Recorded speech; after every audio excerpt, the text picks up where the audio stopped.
ордена Мать Завша третьей степени, президента Высшего театрального училища Института имени Щепкина при Государственном академическом малом театре России Бориса Николаевича Любимова.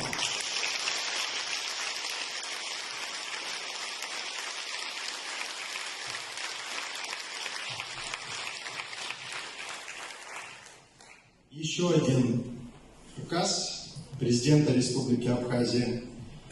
За заслуги в области культуры и искусства, вклад в развитие абхазо-российского культурно-гуманитарного сотрудничества, подготовку профессиональных творческих кадров для Республики Абхазия. Я вам напомню, что у нас в этом году завершает обучение курс в Высшем театральном училище имени Щепкина, курс для Абхазии.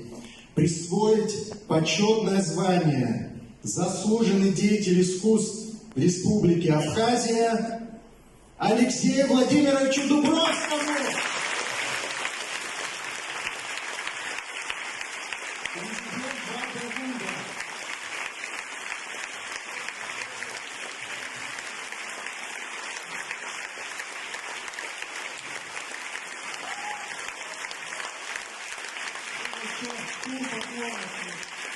Спасибо.